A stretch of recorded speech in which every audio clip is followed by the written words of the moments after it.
democracy. Country people. Actually, the most popular for now is We the they one by talk say Abraham another Lincoln. thing they happen. It is that When una democracy is follow for the me see people, this one, no. by the people. That's the We most they popular talk say we definition. don't see and My finish. problem is not just Another about the thing for this semantics. country. My problem is in the Anybody will never see substance what they happen for of this country. May these follow me see this practices. one. You say I we beg I practice see this one. democracy Still they as share them. long Also as we follow do my not YouTube have the channel. tenets of Talking Drum democracy, News. I the go they bring principles of more updates democracy for in honor. our land. Then See what we are this video. practicing I cannot beg be and democracy. comment your own opinion. There are Also three follow my major Facebook things that page. for Talking me Drum News. defines if a country is practicing democracy or not. Three things. Number one, rule of law. Number two, separation of power. Number three, the power of the people. The power of the people. There is no rule of law in this country. And any country where there is no rule of law, there is no democracy. Do you understand what I'm talking about? Any country that there is no rule of law, there is no democracy. What we have in this country is rule by law. According to Professor Lee Shiguang, rule by law is suppressing the people by the instrumentality of the law. What we have in this country is using the law as a weapon, using the law as a tool to suppress the people. The weaponization of the law is never the rule of law. Using the law to track down enemies, to suppress people who are government critics is not the rule of law. So what is the rule of law? The rule of law is equality before the law.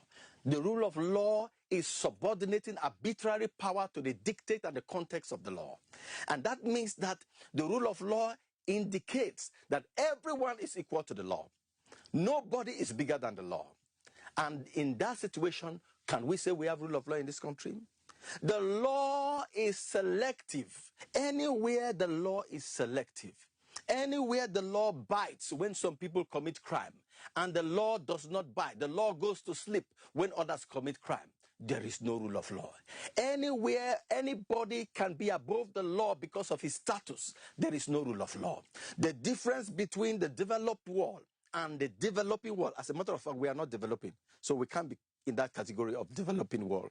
We are actually a retrogressing world. From 1960 till this time, we have not developed. We have been going backwards. So the difference between the developed world and the retrogressing world is the rule of law. And until we have rule of law, there cannot be development in this land. Number two, there must be separation of power. But we have separation of powers in this country. The concept of separation of power, as propounded, as popularized by Baron Charles Montesquieu, is one of the vocal concepts that underlies the practice of democracy. Separation of power. The three arms of the government must be independent, not completely independent. There must be interdependence, but the basic underlying principle is that every arm of government is a check on the other arm. Checks and balances are the basis of the concept of separation of power. And if it is not there, then there is no democracy. Our country is operating a mimicked separation of power. The executive has too much power. We should bring down the powers of the executive because it's a federation. A federation means that we have component parts that share power. That is what it means. It does not mean allocating power to the federal government so they will so much get. That's why we have a lopsided fiscal federalism regime. And that is one of the problems of our system. The executive has too much power. Can you imagine a situation where a state governor buy cars for judges? You say the state government has built estate for judges. That is an aberration. The judicial arm of government must not derive anything from the executive in terms of funding. Funding should come direct. He who paid the piper dictates the tune. There must be separation of power. The legislature cannot be schoolboys, messengers to the executive. When you have a legislature that is playing to the whims and caprices of the executive, we are not saying that they should fight.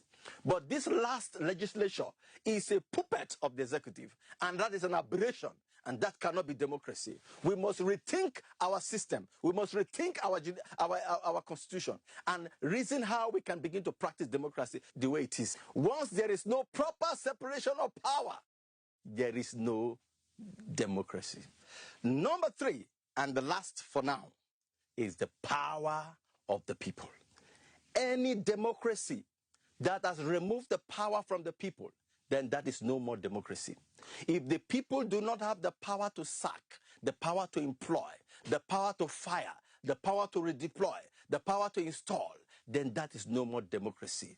The last electoral act that was just passed is a mockery of democracy, because the entire document has been mocked by the fact that the first testament of that electoral act was the fact that we had primaries in both parties of PDP and APC, and then we also had the elections that took place in Ekiti State.